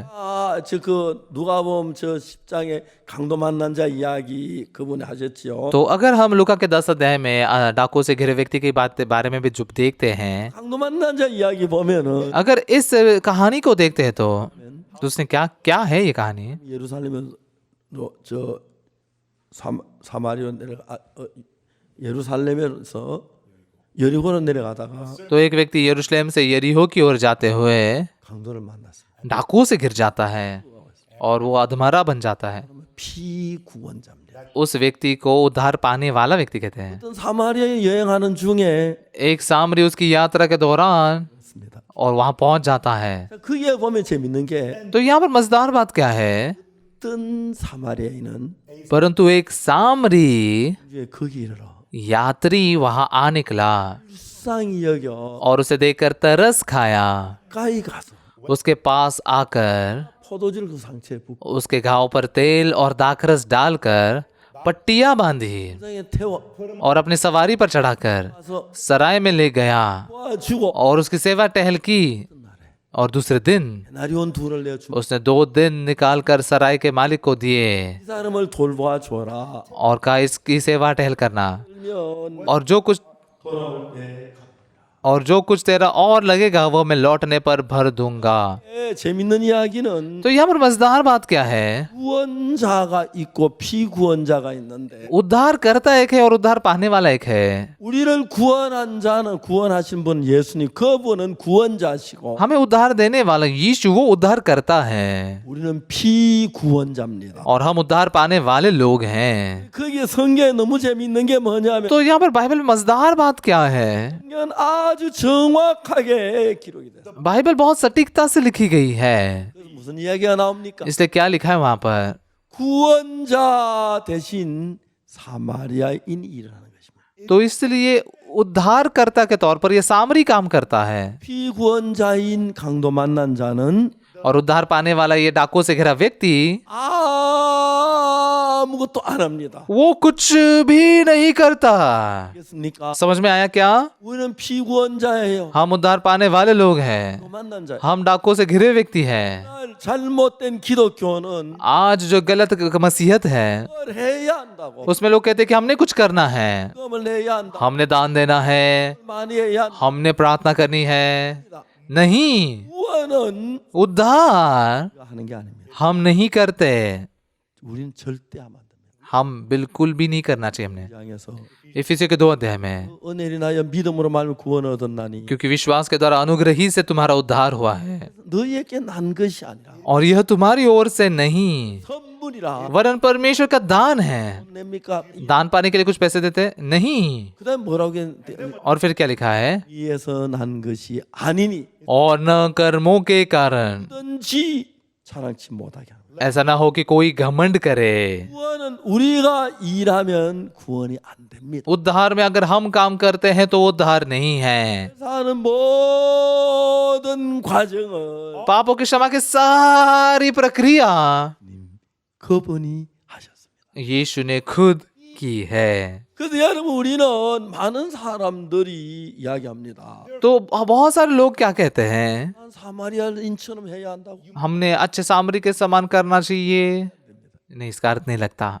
구원자가 아니고 피구원자기. हम उद्धार करता नहीं, उद्धार पाने वाले हैं लोग हैं। 보세요. यहाँ पर ध्यान से देखिए, 사람은 강도를 만났던 이제 곧 죽어가고 있어요. ये व्यक्ति डाकुओं से घिरा हुआ है, अभी मरने वाला है। 저요. थोड़े समय के बाद सूरज ढलेगा। 늑대 물이 들어와서 सूरज ढलने के बाद में भेड़िए आएंगे 죽을 수밖에. और उसे खा खा कर वो मर सकता है। 아무것도 할 수 없기 때문에. वो कुछ नहीं कर सकता, इसलिए बस लेटा ही रह सकता है। 갈 때 जब याजक वहां से गुजरा, 도와주십시오. मेरी थोड़ी मदद कीजिए, बस ऐसे ही चला गया वो। 그냥 지나가. लेवी भी ऐसे ही चला गया। 예언이 왔습니다. लेकिन सामरी वहां आया। 어떤 사마리아인은 एक सामरी 어떤 여행하는 중에 अपनी यात्रा में उसे देखा। 첫째로 불쌍히 여겨 सबसे पहले उस पर तरस खाया।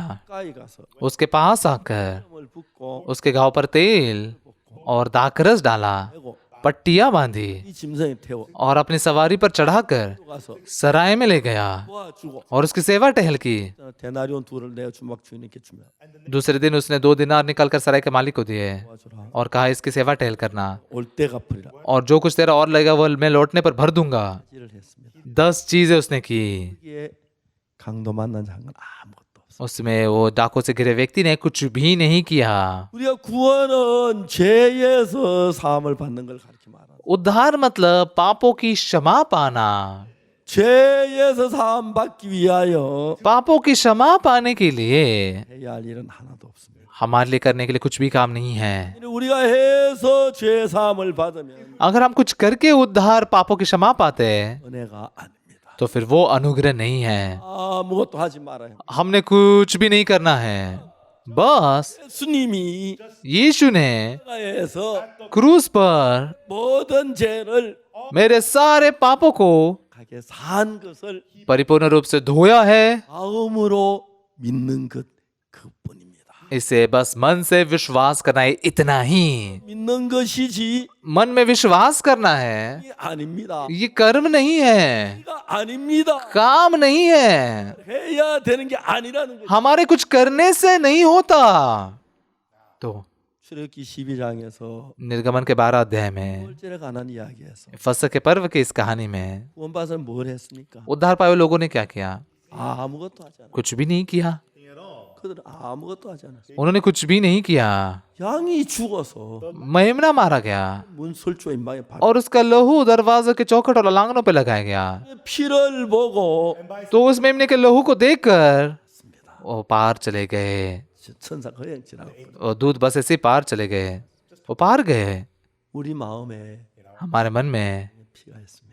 मेमने का लहू है, 내 마음에 있습니다. मेरे मन में है। 내 마음에 죄에 대한 생각이 날 때마다 जब भी मेरे मन में पाप की याद आती है, 피 흘려 죽으시면 내 죄가 사해져. यीशु मसीह मरकर मेरे पापों को उसने लहू से धोया है, याद आता है। 그건 बाइबल ऐसा कहती है। 오늘 모르는 많은 사람들은 लेकिन आज बहुत सारे लोग 구원받기 뭘 하고 뭘 하고 뭘 해야 하는 वो कहते हैं कि हमने उद्धार के लिए ये करना जरूरी है, 그렇지 않습니다. लेकिन ऐसा नहीं है। 구원은 우리 손에 보태면 문제가 됩니다. उद्धार में अगर हम हमारा हाथ डालते हैं तो समस्या बनती है, 은혜기 때문에 क्योंकि वो अनुग्रह है। 일을 하면 은혜가 안 됩니다. अगर हम काम करते हैं तो वो अनुग्रह नहीं है। 하는 자에게는 काम करने वाले के लिए 싹을 은혜로 여기지 않고 빚으로 여기거든요. इसकी मजदूरी देना दान नहीं परंतु हक समझा जाता है। 일을 해서 받으면 은혜가 아니고 빚이 됩니다. अगर हम कुछ काम करके पाते हैं तो अनुग्रह नहीं होता बल्कि हक होता है।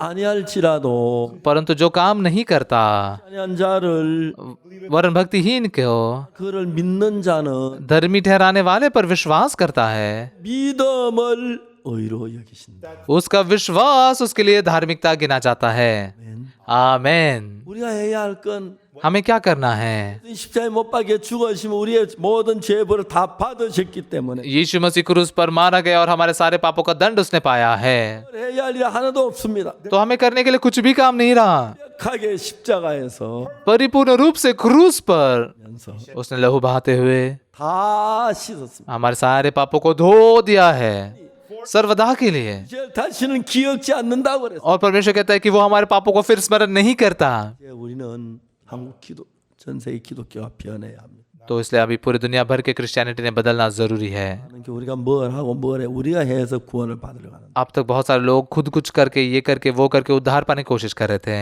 구원을 우리가 손대면 안 됩니다. उद्धार में हमने हाथ नहीं लगाना है। 아십니까? क्या आप सोच पा रहे हैं? 우리가 손대면 안 돼요. हमने हाथ नहीं लगाना है। 한 번은 시카고에서 एक बार शिकागो में, 시카고에 가는데 मेरा परिवार ऐसे शिकागो में गया था, 제가 좀 피곤해서 운전하다가 तो मैं थोड़ा गाड़ी चलाते हुए थक गया था। 아들이 운전을 좀 시켰어요. मैंने मेरे बेटे को गाड़ी चलाने के लिए दिया। 이제 그때 이제 아들 운전면 딴지 얼마 안 됐는데 तो उस समय मेरे बेटे ने बस थोड़े दिनों पहले लाइसेंस मिला था। 가는데 तो जा रहे थे हम। 이제 의자 누워서 잤어요. मैं एक कुर्सी पर ऐसे लेट के सो रहा था। 자기 아들 아버지 아빠 अचानक से मेरे बेटे ने पिताजी पिताजी पिताजी। 왜요? क्या हुआ? 막 천둥이 이제 번개가 막 소나기가 쏟아지는데 तो वहां पर मतलब बहुत जोर से बारिश आ रही थी और बिजली भी चमक रही थी। तो आगे दिख नहीं रहा था कुछ। 오른쪽 깜빡이를 켜 तो मैंने कहा कि वो दाहिनी ओर के इंडिकेटर को लगा, तो उसने लगाया। 오른쪽으로 붙여. और गाड़ी को दाहिनी ओर ले लेना, उसने लगा दी। 차를 세워. गाड़ी रोक देना, 내려와. 내가 운전할게. नीचे उतर जाओ, मैं गाड़ी चलाता हूँ। 갔습니다. मैं गाड़ी चलाते फिर गया। 지금은 뭐 제 아들이 저보다 신운전을 잘하고. अभी मेरा बेटा मुझसे कई ज़्यादा बेहतर गाड़ी चलाता है, 그때는 처음 운전한 게 돼서 लेकिन तब पहली बार गाड़ी चला रहा था। 소나기는 앞에 안 오니 안 보이니까. तो जब जोरदार बारिश आई, सामने कुछ दिख नहीं रहा था, 아버지, 이거 뭐 तो मेरा बेटा कह रहा था, पिताजी पिताजी पिताजी। 침착하게 मैंने बहुत ही शांति से कहा, 오른쪽 깜빡이 켜고 दाहिना इंडिकेटर लगाओ 저게 세워. और गाड़ी को दाहिनी ओर रोको, और फिर इमरजेंसी लाइट ऑन करो, और फिर 내려. और उतर जाओ, पीछे आओ, 운전할게. मैं गाड़ी चलाता हूँ। 여러분 좀 비가 오고 험한 길에 서툰 운전하면 안 되잖아요, 그렇죠? तो इसलिए जब बारिश आ रही है और रास्ता खराब है, तो जो उससे नहीं आती उसने गाड़ी नहीं चलानी है ना। 제사함 받는 건 잘해야 되기 때문에 पापों की क्षमा का काम बेहतर होना चाहिए, 처음부터 끝까지 예수님이 해야 되지. इसलिए शुरुआत से अंत तक यीशु ने ही काम करना है, 손이 들어가면 안 됩니다. उसमें हमारे हाथ बिल्कुल भी नहीं लगने चाहिए। 우리는 इसलिए हम 얘를 위해 다 씻어놓은 걸 마음에 믿기만 합니다. पूरे पापों को धोया गया इस बात को मन में बस विश्वास करना उतना ही काफी है। 아멘 하십니까? आमेन कह सकते हैं आप यहाँ। 그래서 여러분 내가 잘해서 구원받은 건 가짜입니다. तो इसलिए मैंने कुछ तो बेहतर करके उद्धार पाया, ये नकली है। 주님 주시는 구원은 यीशु जो उद्धार देता है 그것도 안 하고 उसमें हम कुछ नहीं करते, 끝까지 예수님이 하시는 거. शुरुआत से अंत तक बस यीशु ही काम किया होता है, 그래야 온전한 구원입니다. तभी वो सिद्ध उद्धार है। 손이 들어가면 들어간 만큼 जितना मेरा ज्यादा हाथ उसमें लगता है, 들어가면 들어가는 것만. मेरे प्रयास जितने उसमें लगते हैं, 어린 양이 वो मेमने ने लहू बहाया, मारा गया, 피를 문설주인 방에 발라서 और वो लहू को दरवाजे के लांगन और चौखटों पे लगाया गया, 그럼 और हमारे पाप धोए गए। वैसे 우리 죄를 위해 죽으셔서 यीशु हमारे पापों के लिए मारा गया, 구원을 받는 거예요. उसके लहू से हमने उद्धार पाया। 손끝만큼 들어가면 안 돼. उसमें हमारे थोड़े भी प्रयास नहीं शामिल होने चाहिए। 혼자서 충분히 우리 죄를 다 यीशु अकेला पर्याप्त रूप से हमारे पापों को धो सकता है। 세상 모든 죄를 हमारे सारे पापों को 사했습니다. सर्वदा के लिए उसने धो दिया। 더 중요한 것은 और महत्वपूर्ण बात क्या है? 이상 더 우리 죄를 기억지 않는다. परमेश्वर कहता है कि वो हमारे पापों को फिर और स्मरण नहीं करता। 1장 34절에 यिर्मयाह के 31 अध्याय के 34 वचन में, 그들의 죄악을 사하고 मैं उनका अधर्म क्षमा करूंगा 다시는 그 죄를 기억지 아니하리라. और उनका पाप फिर स्मरण न करूंगा। यहोवा का ये वाणी है। यहाँ पर मैं, 하나님을 가리키는 겁니다. ये परमेश्वर है, 나가 아닙니다. मैं खुद नहीं हूँ। 죄는 누가 사해요? पाप को कौन धोता है? 하나님이. परमेश्वर, 님이 사십시오. यीशु क्षमा करता है। हम जब करते हैं तो गलत ही कर सकते हैं, 이미 इसलिए पहले ही 사했으니까 क्रूस पर उसने हमारे पापों को क्षमा किया है। 또 믿기만 हा면 돼. तो मेरे पाप क्षमा हो, इस पर विश्वास करके, 그래서 여러분 마음에 तो आपके मन में 인이라고 하지 말고 आप अपने आप को पापी मत कहिए। 인이었는데 मैं पापी था, 죄를 다 사하셔서 लेकिन प्रभु ने मेरे पापों को पूरा धोया। मैं शुद्ध हूँ। 되시길 바랍니다. मैं आशा करता हूँ आप विश्वास करोगे। आइए हम प्रार्थना करते हैं। 사랑하는 거룩하신 하나님 아버지 앞에 감사드립니다. हमारे प्यारे पवित्र परमेश्वर पिता, आपको धन्यवाद देते हैं। 오늘 말마 저주를 받아 멸망을 받을 처들인데 हम तो ऐसे हैं जो पाप के कारण नाश और शापित ही होने चाहिए थे। 주님 오셔서 यीशु आए 십자가에 죽으시고 और यीशु हमारे लिए क्रूस पर मारा गया 너무 감사합니다. और पाप धोए, इसलिए बहुत धन्यवादित हैं। 이 말씀 들은 모두에게 하나님 은혜가 넘치길 빕니다. आज शाम को वचन सुनने वाले हर एक पर आपका अनुग्रह आने दीजिए। 주옵소서. प्रभु आप आशीष दीजिए। 우리 위해 피 흘려 죽으시고 हमारे लिए उसने लहू बहाया 주님께 감사하고 और पापों को धोने वाले ये प्रभु को धन्यवाद देते हैं। 영광을 돌립니다. हमें उद्धार देने वाले प्रभु की स्तुति करते, महिमा करते हैं। 이름으로 기도드립니다. यीशु के नाम से हम प्रार्थना करते हैं। आमीन। 여러분 감사합니다. सभी को बहुत बहुत धन्यवाद।